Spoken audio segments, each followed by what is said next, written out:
Kaj pa tisti incident na zadnje, je bil potem prijavljen policiji v pisarni odvetništva? Ja, to bo pa gospod odvetnik, moram pa reči, da danes je on spet nekaj takole namigoval proti meni, ne vem, kaj mu je bolan ali kaj. Se počutite ogroženega?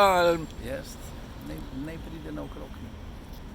Kaj pa še eno vprašanje glede otrok, zdaj je že kakšen mesec na pol, sta se že kaj novega dogovorila glede skrbništva? Ja, skrbništvo, dosojeno je, da je skupno skrbništvo, tako da ona ne more zdaj preprečevati stika z otroki. Moram reči, da s punčkama se dobivam in moram reči, da ste zelo srečni, da smo spet, da se dobimo. Torej ste to bitko dobili. Ste zadovoljni s tem, ker najprej ste omenjali, da želite polno skrbništvo? Ja, seveda, tako ker je ona tudi želela polno, ampak so odločili, da imamo skupno skrbništvo.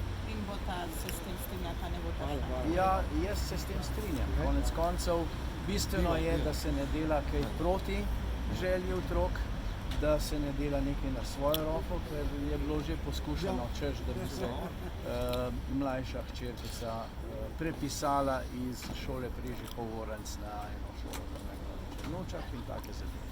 Kako pa hčerki, si tudi želite stikov z obema? Ja, absolutno. Ja, seveda.